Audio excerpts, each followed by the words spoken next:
Materi yang akan kita bahas kali ini mengenai tugas perkembangan peserta didik, yaitu pertama, pengertian secara umum, kedua, pengertian dan tugas menurut Robert J. Hart, yang ketiga, pengertian dan tugas menurut Elizabeth B. Hurlock, dan yang terakhir adalah pengertian dan tugas menurut Erik Erikson.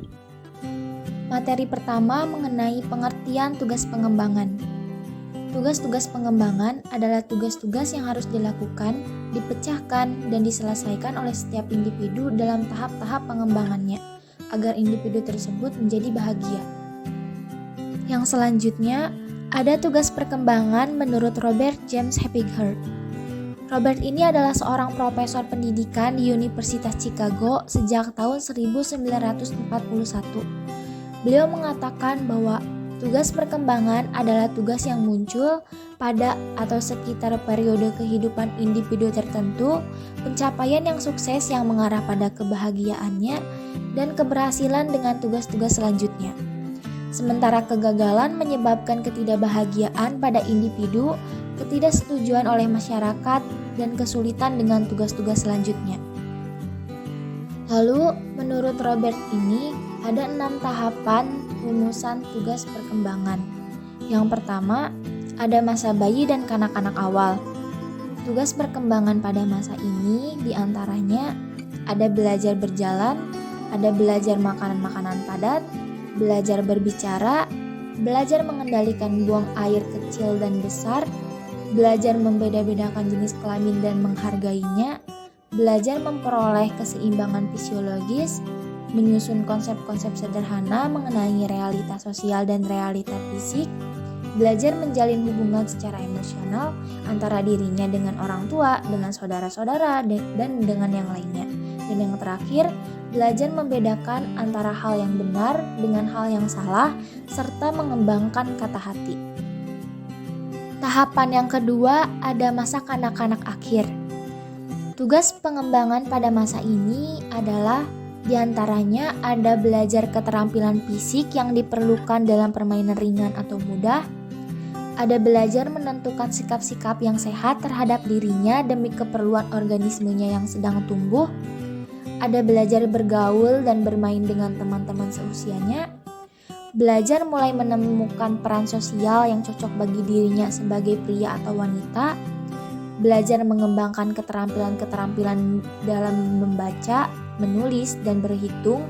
Maksudnya di sini adalah keterampilan dasarnya. Lalu ada belajar mengembangkan konsep-konsep yang diperlukan dalam kehidupan sehari-hari. Ada belajar mengembangkan kata hati, moralitas, dan tata nilai. Ada belajar mengembangkan sikap-sikap dalam memandang kelompok-kelompok sosial dan lembaga kemasyarakatan. Dan yang terakhir, belajar menemukan kebebasan pribadi. Tahapan yang ketiga ada masa remaja. Tugas perkembangan pada masa ini adalah diantaranya ada menjalin hubungan-hubungan baru dengan teman-teman sebaya, baik sesama jenis maupun lawan jenis, menerima keadaan fisiknya dan menerima peranannya sebagai pria dan wanita, menginginkan dapat berperilaku yang dapat diterima masyarakat, memperoleh kebebasan secara emosional dari orang tua dan orang dewasa lainnya, menyiapkan karir dalam bidang ekonomi dengan suatu jabatan atau pekerjaan, mempersiapkan diri untuk memasuki masa pernikahan dan hidup berkeluarga, mengakui suatu tata nilai dengan sistem etika yang membimbing segala tindakan dan pandangan, dan yang terakhir, belajar bertanggung jawab sebagai warga negara.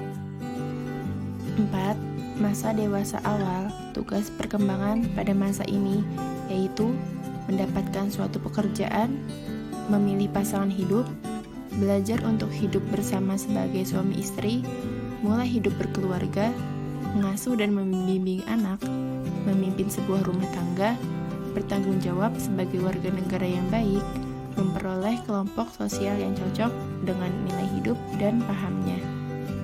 5. Masa setengah baya.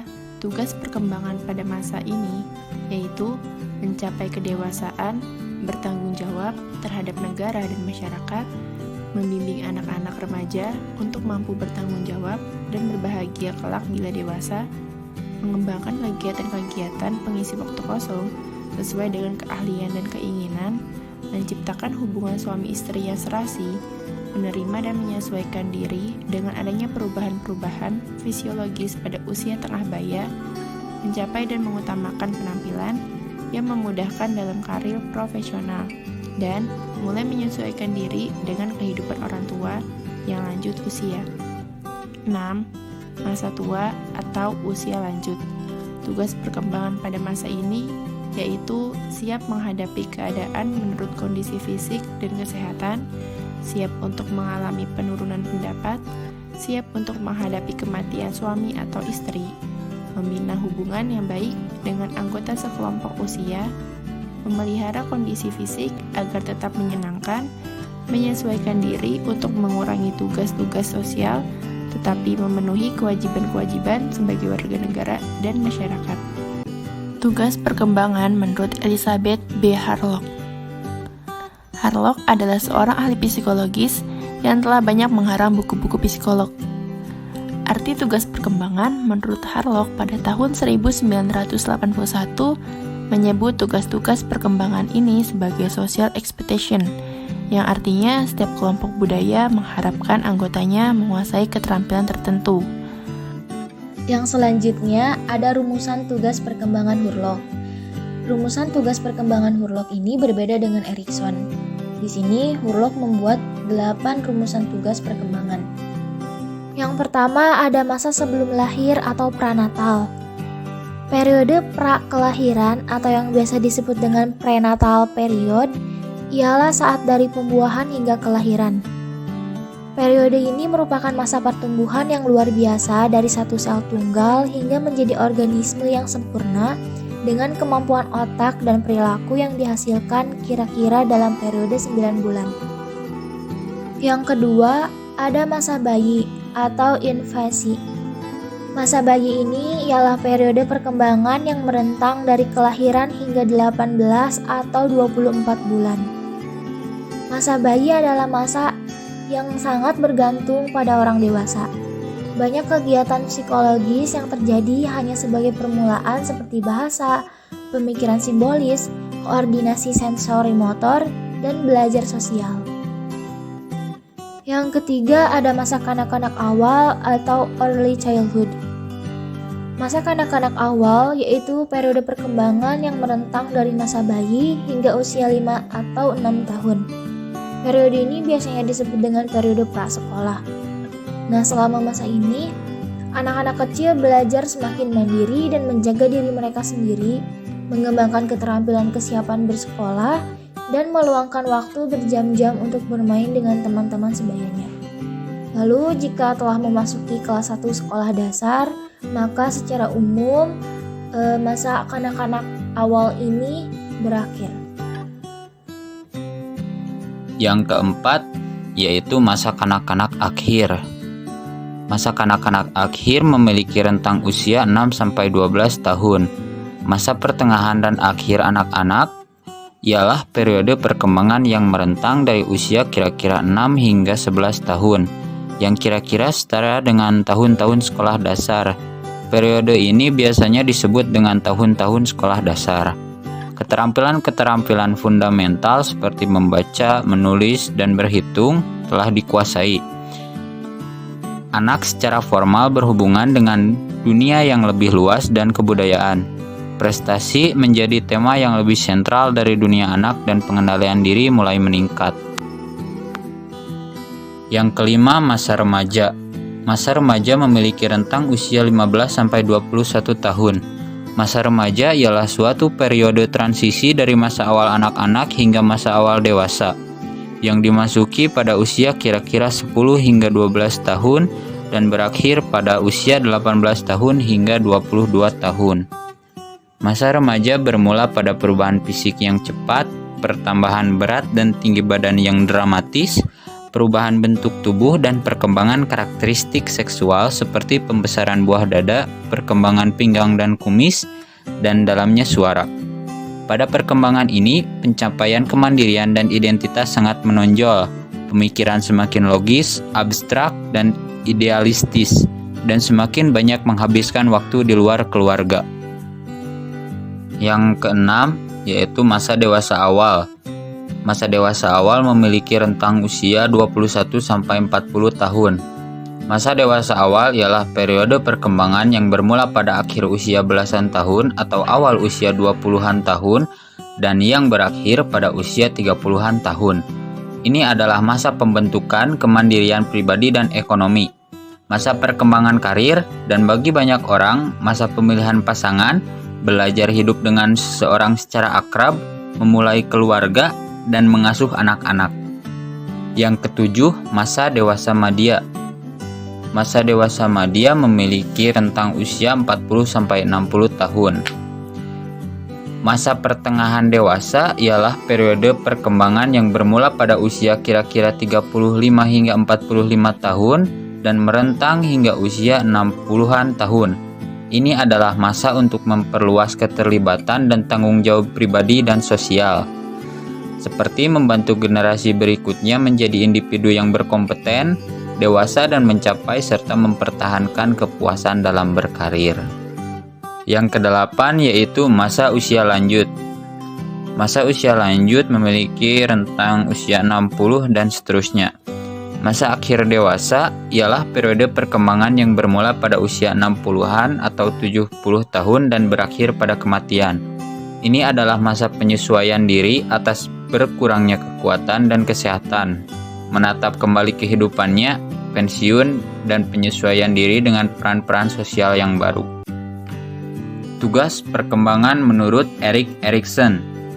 Erik Erikson adalah seorang psikolog Jerman yang terkenal dengan teori tentang 8 tahap perkembangan pada manusia. Yang pertama, fase bayi 0-1 tahun. Krisis atau konflik utama yang dialami pada fase ini adalah rasa percaya atau rasa curiga, di mana pada tahap ini berperan besar dalam penentuan apakah dia akan mudah percaya atau curiga kepada orang lain. Orang yang paling berperan penting pada fase ini adalah ibu atau orang lain yang berperan sebagai ibu. Aktivitas utama yang dilakukan pada fase ini adalah ketergantungan pada ibu dan mengekspresikan rasa frustasinya. Selain itu, pada fase ini, bayi tersebut seringkali merasa takut pada lingkungan sekitar, terutama yang tidak dikenalnya dengan baik. 2. Fase kanak-kanak 18 bulan sampai 3 tahun. Krisis utama yang dialami pada fase ini adalah otonom versus malu-malu, di mana fase ini banyak menentukan rasa percaya diri dari sang anak saat beranjak dewasa nanti. Pada fase ini, sosok yang paling berperan penting adalah kedua orang tua atau sosok yang dianggap orang tua. Aktivitas utama yang dilakukan pada fase ini adalah bicara, berjalan, harapan yang menonjol, dan mulai belajar untuk menunda kesenangan. Pada fase ini, anak-anak cenderung stres apabila berpisah dengan sosok ibu. Ketiga, fase awal anak kecil 3-5 tahun.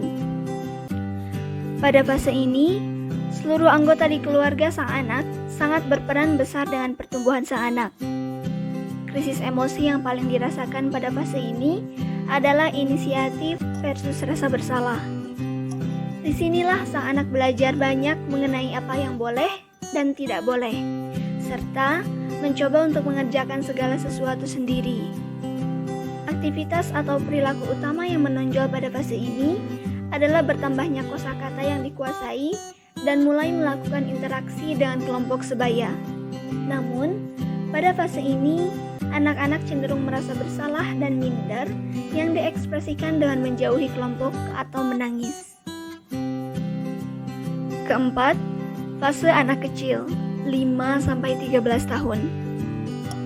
Pada fase ini, krisis utama yang dialami adalah rasa percaya diri versus rendah diri, terutama ketika berada dalam kelompok sebaya. Hal ini juga didasari oleh fakta bahwa pihak yang sangat berperan adalah sekolah dan tetangga, di mana komunitas anak tersebut sudah meluas dan tidak terbatas pada anggota keluarga lagi. Pada fase ini, sang anak cenderung lebih aktif secara fisik dan lebih kompetitif, sehingga mereka lebih menyukai aktivitas yang bersifat kompetitif seperti olahraga, game, dan lain-lain. Namun, Perlu berhati-hati karena pada fase ini, sang anak akan sangat aktif dan sangat marah jika ada pembatasan. Di sini, orang tua harus bijak dalam mengatur aktivitas sang anak. Kelima, fase remaja, 13-21 tahun. Fase ini adalah fase paling banyak menghabiskan tenaga bagi orang tua, karena pada saat ini krisis utama yang dihadapi adalah identitas versus kekacauan peran, di mana mereka sedang berusaha mencari jati diri dan memiliki emosi yang tidak stabil. Sosok yang berperan pada fase ini adalah kelompok dan model kepemimpinan. Sehingga di fase ini, sang anak akan mudah terbawa emosi kelompok dan nekat melakukan aksi berbahaya atas nama kelompok. Pada fase ini, juga sang anak memiliki hasrat seksual yang lebih aktif sehingga patut diberikan pengertian yang baik mengenai hubungan seksual. Selain itu, keinginan untuk mencari identitas dan menjadi sosok yang berguna membuat mereka marah jika harus tergantung pada orang lain. Keenam, fase dewasa 21-40 tahun. Setelah melewati fase remaja, kini sang anak telah menjadi dewasa dan memiliki emosi yang lebih stabil. Namun, pada fase ini tetaplah ada krisis yang dialami, yaitu keintiman versus isolasi, di mana pada fase ini orang tersebut sedang berusaha mencari pasangan atau justru menjauhkan dirinya dari berbagai macam hubungan.